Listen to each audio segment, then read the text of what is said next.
كمزي أسفح كاز جلس كايو أتي أب سدوت كين كا نايكاس من قصاصات مقبار نفتح مدلاي حدا خابتي كان دي بدوهات ناتو مس أب دجزلو زبيتاوي أودينس كتراخب زي مخالي مالتيو بزي منصر ركوبكم مس أبي ترازلو حزبي انتاي مسل ናይ ርክብኩም ስትራቴጂ ከመይ ይመስል ማለት ናይ ርክብኩም ስትራቴጂ ማለት ትጥቀሙሉ መዓልታዊ ኦፐሬሽናል ስትራቴጂ ዘይኮንኩስ እቲ ሓፈሻዊ ናይ ኮሚኒኬሽን ስትራቴጂ ምስ ኣብ ኤርትራ ዘሎ ህዝብና እንታይ ይመስል ምስ መንግስቲ ኤርትራ ክትራኸቡ ፈቲንኩም ትፈልጡ ዶ ንዝተፈላለዩ ምክንያታት ማለት ለውጢ ንምምፃእ ዝኾነ ርክባት ትገብሩ ፈቲንኩም ዶ እቲ ناتنا كنعوات انت اخوينا خمتي قديمه زي كون عاود استراتيجي بحال لنا سنكا حمشت خستاتين حمشت نطلتاتين مالتي حدنا وشتنا مرأي مالتي سلسل وشتنا نتع علامة أخبق عزخل يركا مسرحو زبل لنا مالتي أتي كلاي من محازوتنا مفلات زبلي الثالثي أب وشتي حدي مس حزبنا نرخبولو منقدي بقى دلدل مفتار زبلي مالتي أتي حمشايكا أبتي حقراوي حبرتسب ناتنا بوتا نرخبولو سعرتات مكياد زبل مالتي سلازي تا مس وشتي ناي مسألة ناي منقدتات هلوكم لو نزل نقر ازي اب كونتات ناي وشتي زي وسن نقري قنا بتموكرانا انتاينا كم رنغل حنتي اقدو تسرحمو مزيو يفنت حلقا كمالشكا اقدو تسرحمو مالشو يفنت حلقا كم زعينات انت عركوينو اقدو تسرح وشتي ازي خستاي ازي كبيدي مالتي حاجتي حدا دخلت بقول في ركبات مكيات ولا كل يخل عندي أو تحت زخانة يكون كنتات جن كدمع زغل حلوات اللي مقبار أزي خستاي أزي أسقامين سلازي أب كم جزء مسألة حلوات انتاي كونا لوتي استراتيجي زبل نجار كله أبزز له أيو ني خجبر متفاهمه حدا معلتي انت دا بقوله تي مسسان مسيو فانتيسو زرخولو جزيه كمصي خيالي زبل كستاي لنا ريت لنا مالتي نحنا بالرأينا تي ناي وشتي يكون تناي قدام زلو دياسبورا كلهم ناتهم كستيالهم ناتهم قدن ناتهم إجامن لهم እቲ ውሽጢ ዘሎ ናቱ ብልጫታት ኣሎ እቲ ኣብ ግዳም ዘለውን እቲ ናቱ ብልጫታት ኣሎ ማለት እዩ እቲ ኣብ ውሽጢ ዘሎ ናቱ መሕናቕታት ኣሎ እንቅፋታት ኣሎ እቲ ኣብ ግዳም ዘለውን ከምኡ ክህልዎ ይኽእል ግን ኣነ ክመዝን ከለኹ እቲ ኣብ ግዳም ዘሎ ብዙሕ ክስተያት ኣሎ ብዙሕ ዕድላት ኣሎ እቲ ምጽባይ ዝበሃል ነገር ሓደ ኩገድ ክካል ኣሎ ውሽጢ ዘሎ እቶም ኣብ ግዳም ዘሎ ደቅና ኢሉ ነቲ ግዳም ዘሎ ጥራይ ክስባ እንድሕር ኮይኑ እቲ ኣብ ውሽጢ ኣብ ግዳም ዘሎ እቲ ክገብር ዝኽእል እኮ ውሽጢ ዘሎ እዩ ንሕና እንታይ ክገብር ንኽእል ዝብል ነገር ክገድፎ ክኽእል ኣሎ ቀዳማይ ህዝቢ ኤርትራ ኣበይ ሃሎ ኣበይ حدا خستاي حدا أبتي ناي لوتي مسرح كله إجام زلوي نامنت حدا قدايك وشتاون قدامون زبال نجار الله حاجتي وشتاوي وساني زبل نجار زم صلوا جن زبخة مؤزر نجار يكون هذي إرترا عليه هالو يهال ውሽጣዊ እቲ ጂኦግራፊያዊ ኣቀማምጣ ጥራይ ነቲ ናቱ ተራ ክንእሶ ወይ ከዕብዮ ይኽእል እምበር ኩሉ ኣካል ናይቲ ክስታይ ኣካል ናይቲ ለውጢ ስለዚ ናይ ውሽጥን ናይ ግዳምን ኢልና ክንፈላለዮ ዝግባአና ነገር የለን ምክንያቱ ኣብ ዳያሌክቲክስ ገለ ውሽጣውን ግዳማውን ኢልካ እቲ ውሽጣዊ ወሳኒ እቲ ግዳማዊ ዝፅልዋ ኣሎ ከምዚታት ዝበሃል ነገር ኣሎ ግን ኣብዚ ናይ ህዝቢ ኤርትራ ዝምልከት እንድሕር ኮይኑ ግን በዚ ይኮነን ክስታይ ዝኸውን ዝረአ ብፍላይ እቲ ኣብ ግዳም ዘሎ ወሳኒ ዝኾነሉ ምክንያት ኣለዎ ናቱ ክስታያት ናቱ ብልጫታት ኣለዎ ናይ ምንቅስቃስ ዕድል ኣለዎ ምትእኽኻብ ናይ ምሁር ኣለዎ ናይ ገንዘብ ዓቕሚ ኣለዎ ሕጂ በዚ እንድሕር ክንሪኦ ኮይና ኤርትራ ካብቲ በቲ ኣብ ወፃኢ ዘሎ እቲ ናይ ረሚታንስ ዝበሃል ነገር ናይ ሓገዝ ዝበሃል ክንደያ ትረክብ ምናልባት እቲ ዝዓበየ ንኤርትራ ናይ ወፃኢ ሸርፊ ክኾና ዝኽእል እዚ ነዚ እንድሕር ከተንፅፎ ኮንካ ክሳዕ ክንደየናይ ማህረምቲ ክኸውን ከም ዝኽእል እዚ ርዱእ ክኸውን ኣለዎ ማለት እዩ እዚ ኣብዚ ዘሎ ኣብቲ ኣህጉራዊ ሕብረተሰብ ተንቀሳቒሱ ክስምዕ እንተደኣ ኮይኑ ክገብሮ ዝኽእል ኣስተዋፅኦ ቀሊል ኣይኮነን ንባዕሉ እቲ ናይ ኢሳያስ ቦታ ኣብቲ ኣህጉራዊ ሕብረተሰብ ምዉት እዩ ዘሎ ማለት መንነት ናይ መንግስቲ ኤርትራ ዘይፈልጥ የለን ነዚ ከማን ክንጥቀመሉ ነዚ ከማን ክንምዝምዞ ክኢልና የለና ማለት እዩ ስለዚ እዚ ኣብ ዳያስፖራ ዘሎ ነዚ ዕዮታት እዚ እንተደኣ ክዓየ ኮይኑ እቲ ኣብ ውሽጢ ዘሎ በዚ ክትስፎ እውን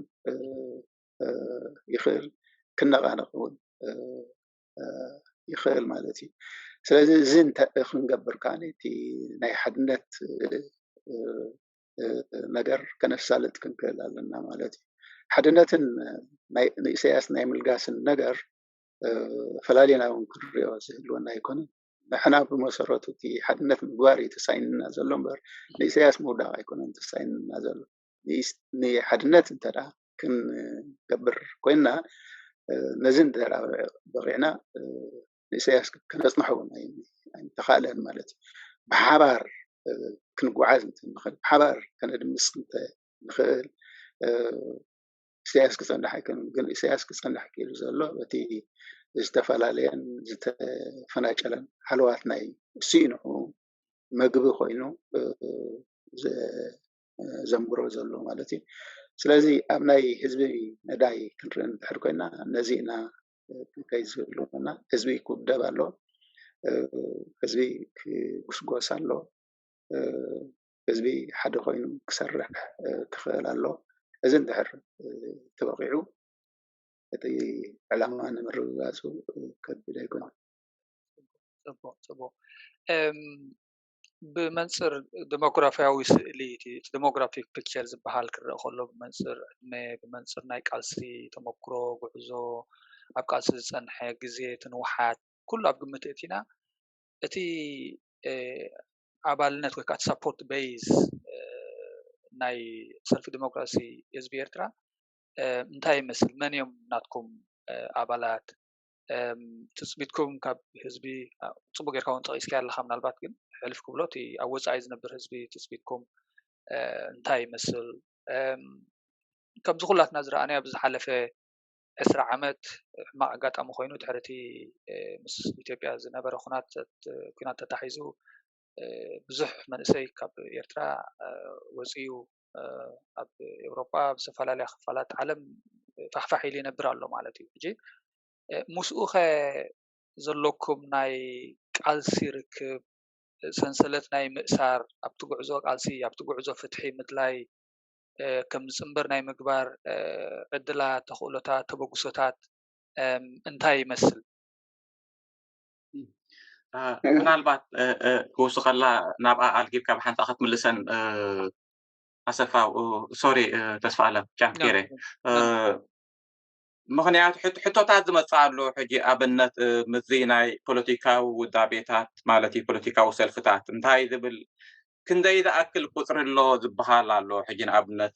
ኣበናይ ክፋላት ዓለም እቲ ዝርጋሐናቶም ዝብሃል ሕቶታት እውን ኣሎ ሕጂ እዚ ካብ እንታይ እቲ ሓደ ወገን እቲ ኣብ ውሽጢ ዓዲ ዘሎ ዲክቴተራዊ ስርዓት ዝነስሖ ኣሎ ነቲ ናይ ተቃውሞ ሰልፊ ንምህራም ዝገብሮ ሕቶታት ኣሎ ብኡ ዝደናገር እውን ሰባት ስለ ዘለው ጽቡቕ ነይሩ እቲ ምስኣ ምዛ ተስፋ ዓለም ዝበላ ኣበናይ ክፋላት ዓለም ይርከብ እቲ ናይ ኢፒዲፒ ኣባልነት ናይ ኢፒዲፒ ንባዕሉ እውን እቲ ኣገባብ መን እዮም ከቶም ኣባላት ኢሉ ዝርእዮም ሕጂ ንኣብነት ኣባልነት ፎርማል ሜምበርሺፕ ክኸውን ይኽእል ተተደናገጣይ ክኸውን ይኽእል ብኸመይ እቲ ኣባልነት ብኸመይ ናታይ ንገብሮ ናብኡ እውን ምስ ኣልግቢልካ ሳይንቲስት ትገብራ ምክንያቱ ብዝመስለና ነቲ ናይ ተቃውሞ ነቲ ናይ እምቢታ ቃልሲ ንኡ ንምህራም ዝንዛሕ ብዙሕ ሰያት ኣሎ ብወገን እቲ ኣብ ኤርትራ ዘሎ ገባት ስርዓት ثانك يو መጀመሪያ እቲ መኒ ኣባልኩም ንዝብል ነገር ንሕና ከም ሰልፊ ናትና ፖለቲካዊ ፕሮግራም ኣለና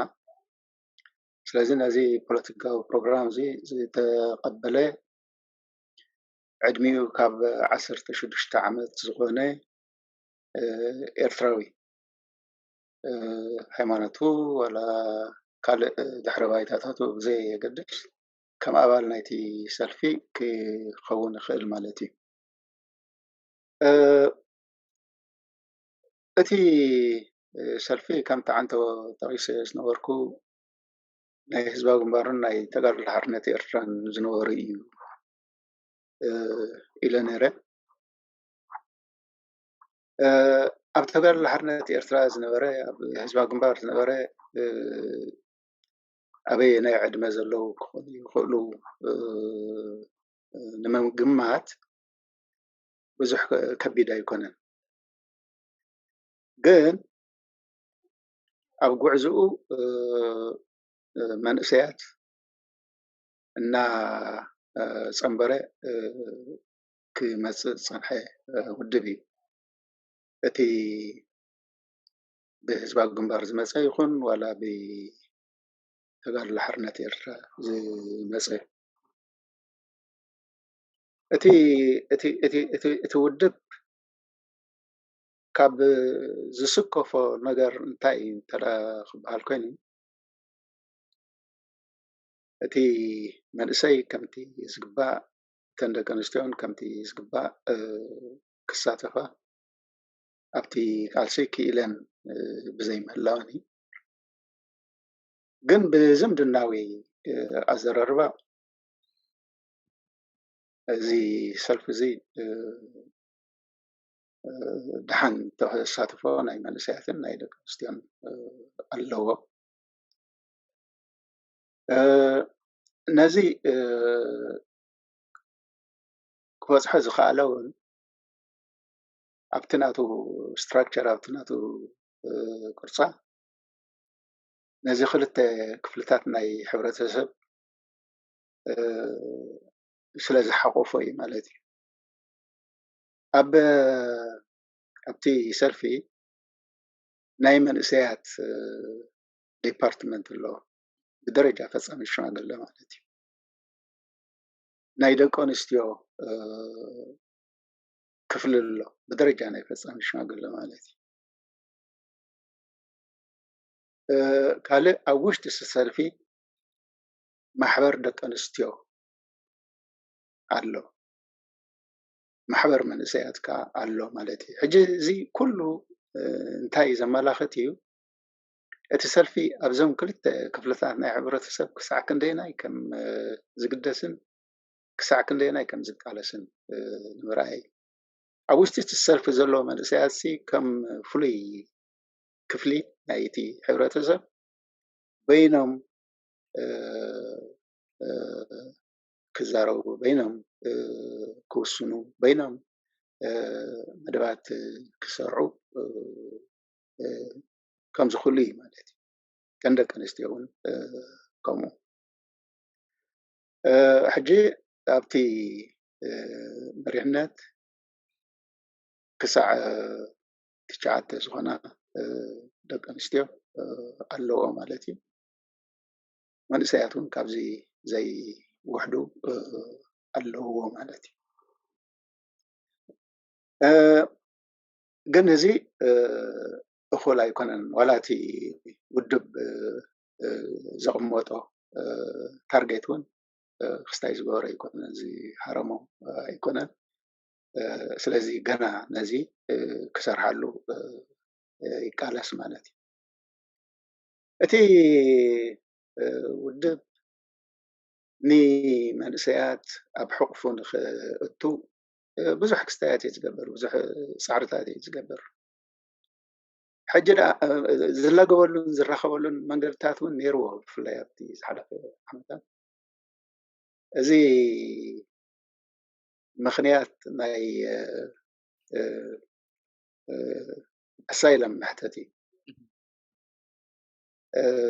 ሕጂ ደኣ ናብ እቲ ሃገራዊ ኣገልግሎት ዝብል ነገር ስለ ዝተቐየረ ናብቲ ውድብ ኣባልነት ዝወስዱ ዓጊቦም እንተዘይኮይኖም ብጉዳዮም ዝመፁ ኣይህልዎን እምበር ኣብ መጀመርያ ናይ 2000 ኣብ መወዳእታ ናይ ተስዓታት ዝመፁ መንእሰያት ኩሎም ናብ ተጋድሎ ሓርነት ኤርትራ ሰውራ ባይቶ ድሕሪ 2001 ከዓኒ ናብ ኢዲፒ እዚ ምስ ተጋድሎ ሓርነት ኤርትራ ዝመፀ ናብዮም ዝመፁ ነይሮም ማለት እዩ ኣባልነት ክወስዱ ኣባል ናይዚ ውድብ ዚና ኢሎም ከዓ ጉዳዮም ከቕርቡ በዚ ቢሎም ከዓኒ ዕቑባ የረጋገፁ ብከምዚ ዝኸዱ ኣሽሓት እዮም ግን እዞም ኣሽሓት እዚኣቶም ሕጂ ኣብ ሰልፊ ህዝቢ ወይ ከዓ ኣብ ሰልፊ ዲሞክራሲ ህዝቢ ኤርትራ ኣለዎ ዶ ድሕሪ ክትብሉ ንኮንኩም የሎን ሕጂ ትሕቶ እንታይ እቲ ሰልፊ ንመንእሰያት ንምብፃሕ ንመንእሰያት ንምሕጋዝ ኩሉ ዝከኣል እገብር እዩ ግን እቲ መንእሰይ ናቱ ዋኒን ስለዚ ዓብዮ ንሪኦ ኣለና እቲ ክስታይቲ ናቱ ተሳትፎ ማለት እዩ እምበር እዚ ሕጂ ዝበልኮሲ ፅቡቅ መላገቢ ፅቡቅ መራኸቢ ነይሩ ግን እቲ ሰልፊ ዘይኮነ ነቲ ጉዳይ ከም ዘይሳለጥ ዝገበሮ እቶም ኣብኡ ኣትዮም ንገለ እዋን ክሳዕ ናቱ ኣይዲ ካርድ ሒዞም ንፈልጦም ኢና ብዙሓት ክስተያት ኣለዉ ብዙሓት ዓበይቲ እውን ከይተረፉሎም ማለት እዩ ስለዚ እዚ የጋጥሞ ማለት እዩ እሞ እቲ ናትና ዴሞግራፊ ዝምልከት ነዚ ዝመስል ኮይኑ ኣበይ ኣለኹም ዝብል እዚ ሰልፊ ዲሞክራሲ ህዝቢ ኤርትራ ኣብ ኩሉ ክፍልታት ዓለም ኣለዎ ማለት እዩ ግን ብዕምር ዝበለ ዘለሉ ቦታታት ሓደ ኣብ ኣሜሪካ ኣሎ ካልእ ኣብ ኤውሮፓ ኩለን ሃገራት ኤውሮፓ ኣብ ኣውስትራልያን ኣብ ስዑዲ ዓረብን ኣሎ ማለት እዩ ግን ንጥር ኢሎም ክሳዕ ዋላ ኣብ ጃፓን ከይተረፈ ኣብ ስዊዘርላንድ ከይተረፈ ኣባላት ናይዚ ሰልፊ ዘለው ካልእ ከይዘከርና ንሓልፍ ዘይግባአና ኣብ ሱዳን ከዓ ኣለዉ ኣብ ኢትዮጵያ ከዓ ኣለዉ ማለት እዩ ፅቡቅ ኣብ ግዜ ቁርብ እንዳኸደት እያ ድፍእ ከብለካ እያ ማለት እዩ ድሓን ኖ ፕሮብለም ፅቡቅ እምበር ትፅቢታትን ውድሆታትን ሰልፊ ዲሞክራሲ ህዝቢ ኤርትራ እንታይ እዮም ከምዚ ዓንተ ዝገለጽካዮ እውን ናይ ዓወት ስትራቴጂ ብመቃን ግዜ ክረአ ከሎ እንታይ ይመስል እቲ ናይ መቃን ግዜኹም ናትኩም ድሕሪ 6 ዓመት ድሕሪ 7 ዓመት ድሕሪ 5 ዓመት ኣበይና ንርእያ ሰልፊ ዲሞክራሲ ህዝቢ ኤርትራ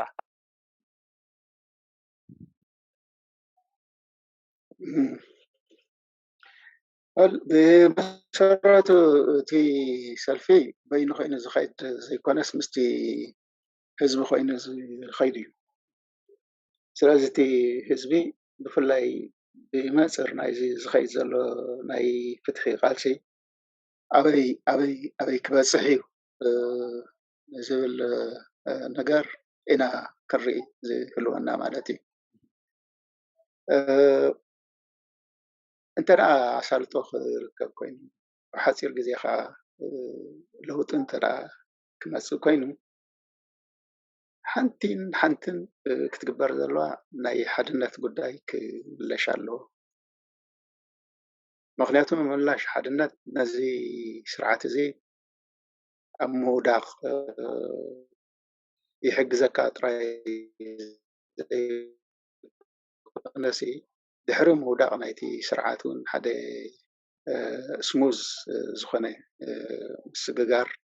فتيركا وحسنات زلو سرعات كتفطرلو تخيل سلا زخنه مالتي سلا زي حدنات زي معاسي الرقاقص زخيل نزبل حتى اندحري ملسرعين نالو ناي سياس قداي ناي معلتات ወይ ከዓ ናይ ኣዋርሒ ዝኸውን ማለት እዩ ስለዚ እቲ ብድሆ እዚ ስለ ዝኾነ ንሕና ከም ሰልፊ ዲሞክራሲ ህዝቢ ኤርትራ ናይ ሓድነት ሕቶ ክምለሽ እዩ እቲ ዝዓበየ ፃዕርታት ንገብር ዘለና ማለት እዩ ካልእ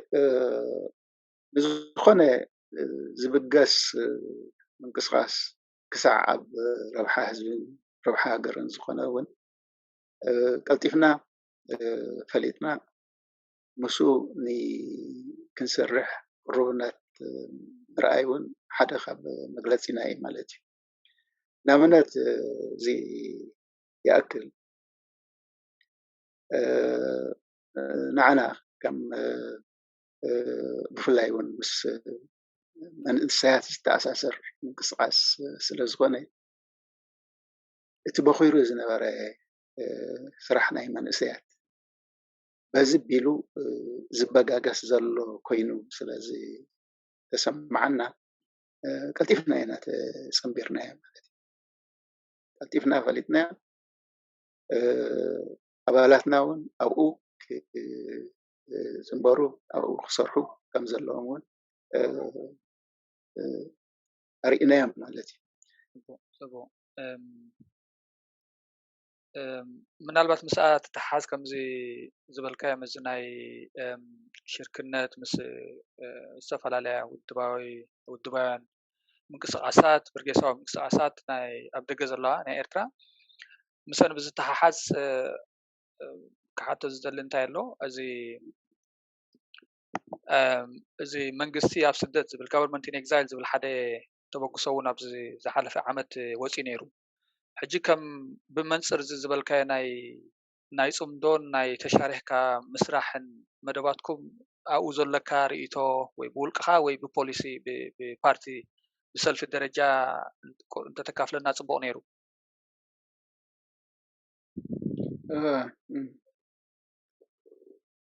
ማለት እቲ ቀዳማይ ነገር እቲ ጋቨርንመንት ኢን ኤግዛይል ዝብል ነገር ከመይ ኢሉ ክኸውን ንዝብል ዝተፈላለየ ኣስተያየት እዩ ዘለዎ ዝተፈላለየ ሓሳባት እዩ ዘለዎ ማለት እዩ ገለ ኣለዉ ናይ ህዝባዊ ግንባር ናቶም ሕቶ መሊሾም ናይ ተጋድሎ ሓርነት ኤርትራ ናቶም ሕቶ መሊሾም ከም ክልተ ኤንቲቲስ መፂኦም ሓቢሮም ዘቕምዎ ዝብል ክስታይ ኣሎ ዝብል ርእይቶ سمع نير مالتي ولا كا صدق توصلكم قدام انت زي كنا ونحنا ولا نوع على تفترات ناسي دحر تاريخا ودحر بايتا ناي تغار الحرنة إرترا تاريخا ودحر بايتا ناي حزبا قنبار بزلهم زخوم ودبي نبلا زلنا ايتي ابتدي مالتي بخلا زرروا انتاي مالتي تي امونغو تغار الحرنة إرترا حزبا قنبار نزبال نغرسي كم حدا عبي مندق زنبر زلو اي كونن بزح كم سمعيتات زيدات كله يخليه جن حبيرهم كسرحوا له زخلوا كنتات تفتيروسي بزخل التأكا ونازي زقامو ودوات بزحات يوم زلوا مالتي سلازي حجي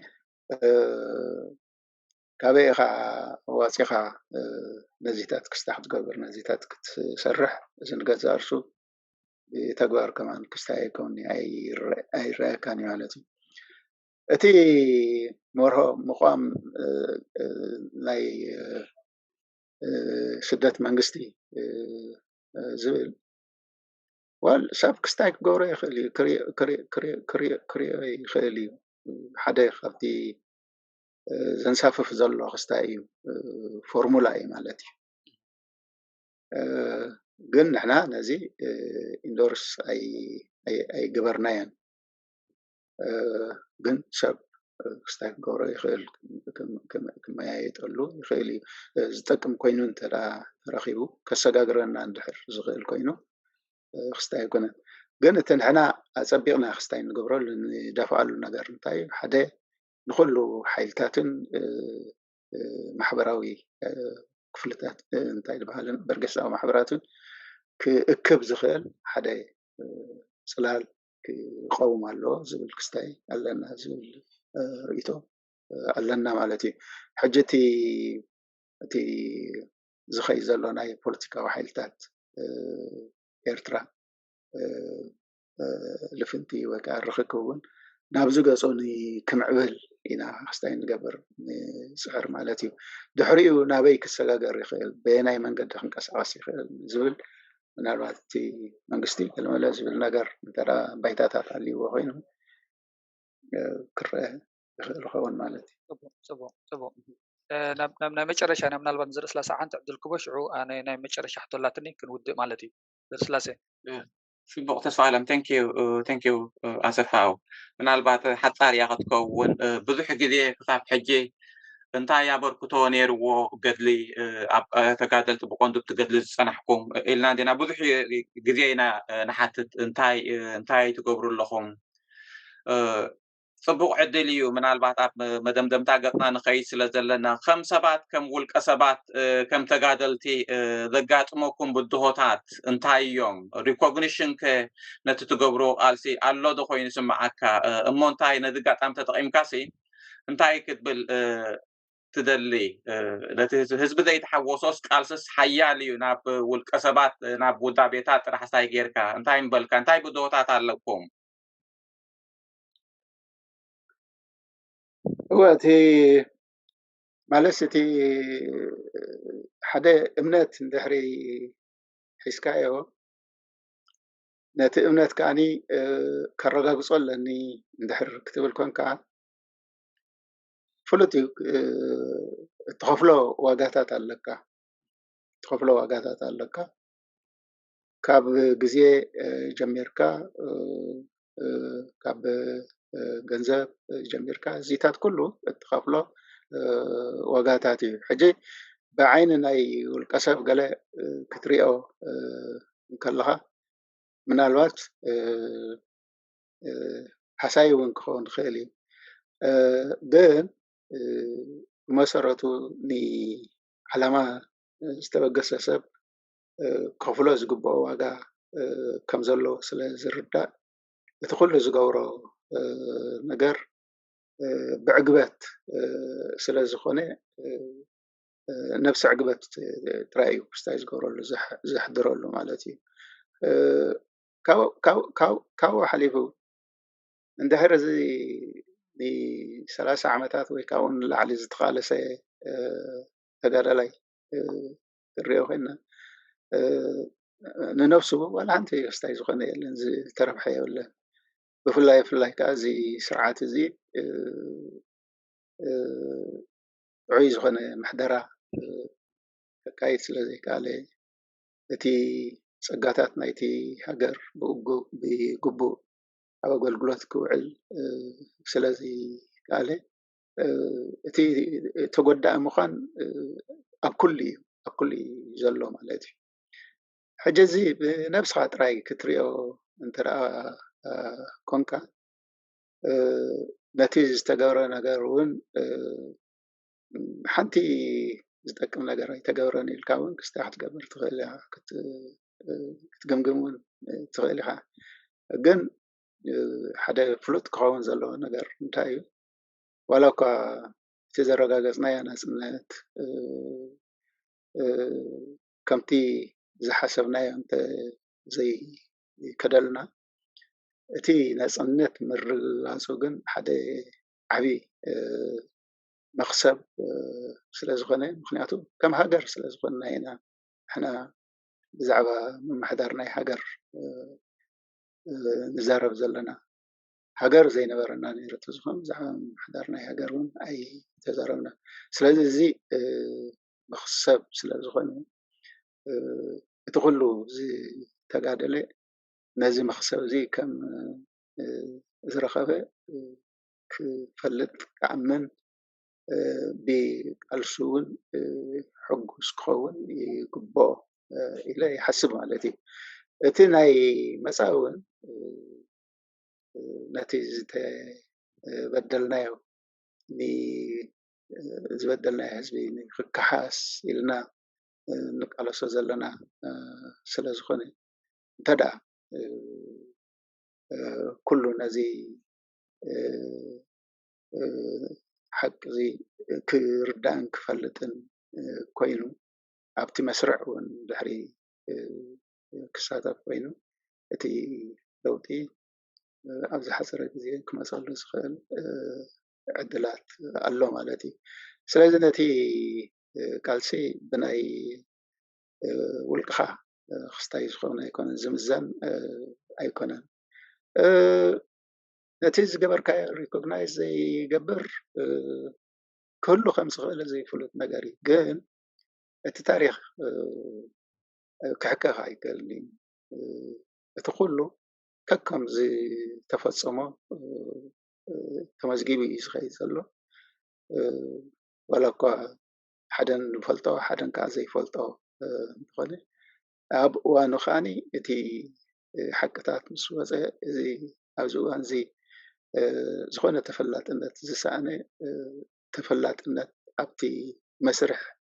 ታሪክ ናይ ቃልሲ ህዝቢ ኤርትራ ክረጋገፅ ከም ዝኽእል እያ ኣነ ክስታይ ዝገብር ማለት እዩ ዝርዳእ ማለት እዩ ያኔልና ደጊምና ነመዝግና ሰፋው ምናልባት ምዛ ትንክፍ ዘበልክያ እታ ናይ ናፅነት ሕቶ ካሓተካ ደሊ ዝነበርኩ ዕድል ክበካያ ብምክንያት መዓልቲ ናፅነት ንህዝቢ ኤርትራ መልእክቲ ከተሕልፍ ናይ ሰላምታ መልእክቲ ምስ ኣቀዲመ ግን እንታይ ክሓተካ ደስ ምበለኒ ኣብዚ ቀረባ ዓመታት ብፍላይ ዝተረኣየ ሓደ ተርእዮ እንታይ ነይሩ ዝተቃላቀለ ሓደ ተርእዮ እንታይ ነይሩ ኩሉ ኤርትራዊ ማለት ኣይኮነ ኣብ ገለገለ ሰኪንስ ናይ ክፋል ናይቲ ሕብረተሰብና እቲ ናፅነት እንታይ ትርጉም ኣለዎ ናፅነት ፖለቲካዊ ልእላውነት መፅኡ ድሕሪኡ ግን ዋላ ሓደ እዚ ንሪኦ ዘለና እቲ ዓዲ እቲ ሂወትና ሂወት ስድራና ኣብ ሕማቅ ኢና ወፂቕና ዘለና እቲ መንግስቲ ብዝተኸተሎ እቲ ስርዓት ብዝተኸተሎ ሕማቅ ፖለቲካዊ ኣካያይዳ ከይዲ ማለት እዩ ስለዚ ናፅነት ንዓና ዋላ ሓደ ትርጉም ዘለዎ ነገር ኣይኮነን ናብ ምባል ዝበፅሐ ክፋል ናይ ሕብረተሰብና ወገናት ኣሎ ማለት እዩ ስለዚ ነዚ ከመይ ኢኻ ትርእዮ ንስኻ ከምዚ ታሪክካ ኩሉ ጉዕዞኻ እውን ከምዚ ዘዕለልካና ሎ መዓልቲ ካብቲ ናፅነት ዘገለሎ ክፋል ቃልሲ ናይ ህዝቢ ኤርትራ ኢኻ ማለት እዩ ስቲል ግን ከምዚ ሕጂ ዝፅቡቅ ጌርካ እውን ዝገለፅክያ እቲ ናፅነት እቲ ሃገራዊ ሓበን እዩ ሃገራዊ ናፅነት እዩ ክህልወና ዝኽእል ፖለቲካዊ ተቃውሞን ተቃውሞን እቲ ፖሊስ ናይቲ መንግስትን ምስ ኣብ ናፅነት ዘለና ርድኢት ክንሓዋውሶ የብልናን ዝብል መርገፂ እዩ ዘለካ ማለት ግን ቁሩብ ንዓብርህ ተተብለና ዝያዳ ነቲ ሓፈሻዊ ከምኡ ዓይነት ስምዒታታት ዘለዎ ክፋል ናይ ሕብረተሰብና ገለገለ ወገናት ናይ ህዝብና እንታይ ምበልካዮም ኣብ መጨረሻ ብምክንያት መዓልቲ ናፅነት ናብ ህዝቢ ኤርትራ ኣብ ደገ ዘሎ ኣብ ወፃኢ ዘሎ ምስ ናይ ቃልሲ ምስ ናይ ፍትሒ ምንቅስቃሳት እንታይ መልእክቲ ከተተሓላልፍ ትደሊ ማለት እቲ ኒ ክንዶ ዝኣክል ተቃሊስካ ክንዶ ዝኣክል ሰፍ ዘይብል ዋጋ ከፊልካ ንዕኡ ዘረሳርስን ንዕኡ ዝኸውንን ኩነታት ክሳኣን ከሎ of course ከም ሰባት መጠን ነዚ ድየ ተጋዲለ ዝብል ሕቶ ክመፀና ይኽእል እዩ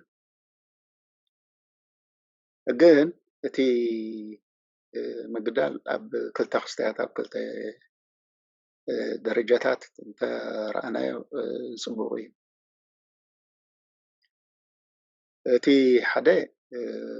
ኤርትራ ኣብ ትሕቲ መግዛእቲ ነይራ ስለዚ ከም ኤርትራውያን ሃገራዊ መንነት ኣይነበረናን ስለዚ ነዚ መንነት እዚ ከነረጋግፆ ክኢልና ኣለና ማለት እዩ እዚ እቲ ሓደ ክስታይ ሓደ ነገር እዩ ማለት እዩ ሕጂ ኣብ ገዛስ ኣቲና ኣለና ማለት እዩ ግን ኣብቲ ገዛ ከመይ ንንበር ኣብ ዝብል ነገር ግን ሕማቅ ኣጋጣሚ ኮይኑ በፅባፅ ዝኾነ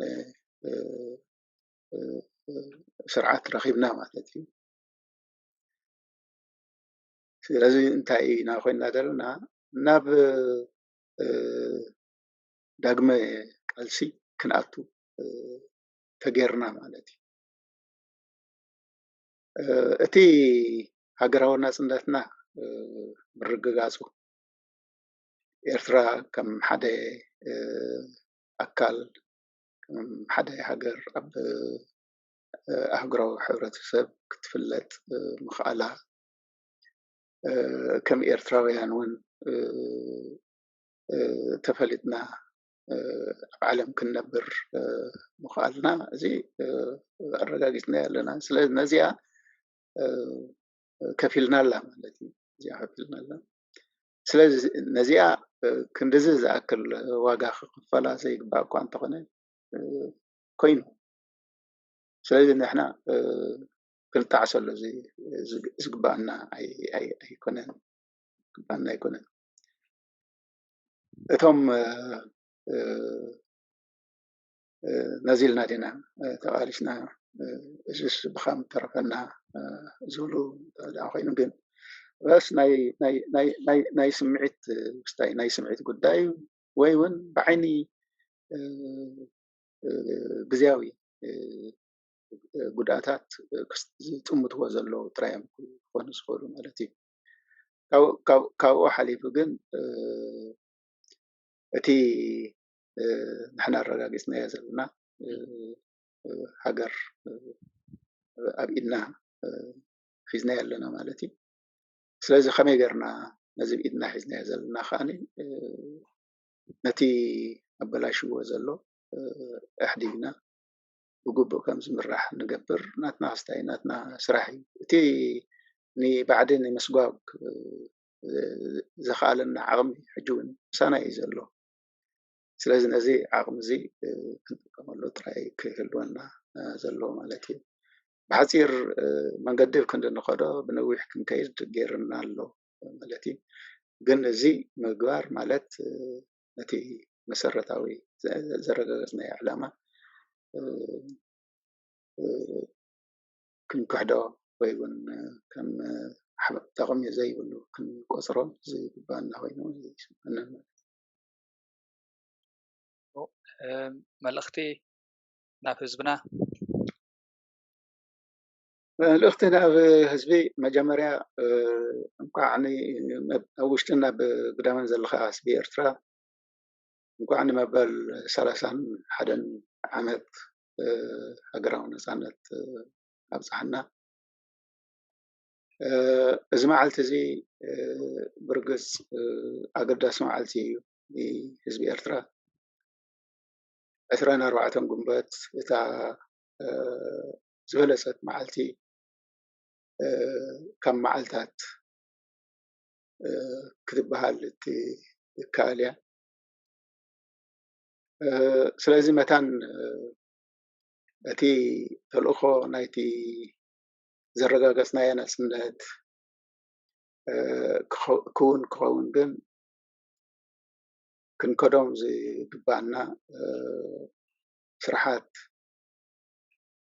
ከም ዘለው ኣብዚ ናይ ናፅነት መዓልቲ እዚ ክንፈልጦም ክህልወና እዩ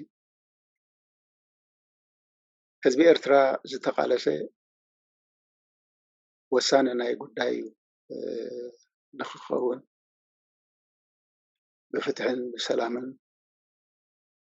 ኩሉ ኤርትራዊ ከዓ ምዩቕ ከይበለ ዝነብረላ ሃገር ንክትከውን ናይ ሃገሩ ፀጋታት ብሓባር ክጥቀም ዘለዎ ንብረትን ዘለዎ ሃብትን ኣዋፊሩ ሃብቲ ከጥሪ ንዝተወልዱ ደቁ ከምህር ከመርዑ ውላዶም ከርኢ እዚታት ኩሉ እዩ ዝምነን ዝደሊ ነይሩ እንተኾነ ግን ኣብ ትሕቲ ምልካዊ ኣመራርሓ ናይዚ ዘሎ ስርዓት እዚታት ክኸውን ኣይከኣለን ስለዚ ከምቲ ኣብ 91 ክኾነልና የለና ዝበሃግናየን ዝተፀበናየን ክረጋገፅ ክኢሉ ስለዘየለ ህዝቢ ሎሚ ነዚ ክትሰኣሉ ክኽእል ኣለዎ ኤርትራ ካብ ማእሰርቲ ሓራ ካብ ኣብ ዝተጀመረን ኣብ ዝተኣግደ ውግእን ደቃ እተጥፍእ ሃገር ነፃ ክትከውን ኣለዋ ብፍላይ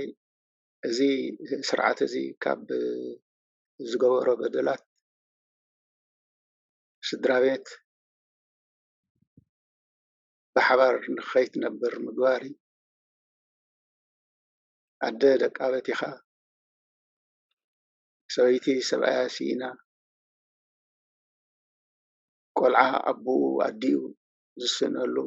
ኩነታት እዩ ፈጢርና ዘሎ ስለዚ ህዝቢ ኤርትራ ነዚ ዓገብ ክብል ነዚ ስልጣን እዚ ከዓ ንክእለ ቃልስታቱ ክካየድ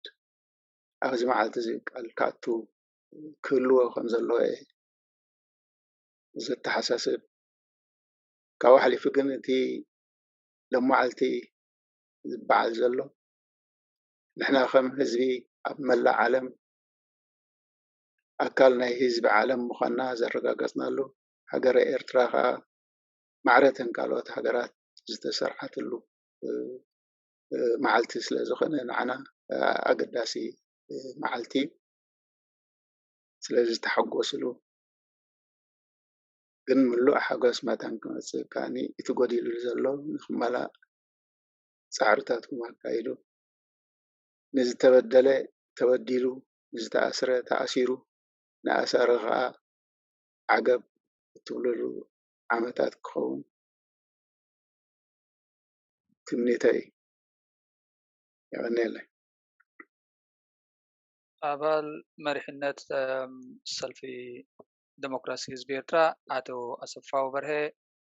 ስለቲ ዝሃብካና ምቁሉል ትሑት ሰፊሕ ናትካ ውልቃዊ ተሞክሮ ዝሓለፍካዮ ጉዕዞ ፖለቲካዊ ሂወትካ ቃልሲ ህዝቢ ኤርትራ ብሓፈሻ ቃልሲ ተጋድሎ ሓድነት ኤርትራ ጉዕዞ ተጋድሎ ሓድነት ኤርትራ ስጋብ ሕጂ ድማ ብፍላይ ኩነታት ቃልሲ ናይ ኣብ ደገ ዘሎ ምንቅስቃስ ናይ ኤርትራ ተስፋታት ናይ ኤርትራ ኣስፊሕካ ስለ ዝገለጽካልና ብስመይን ብስም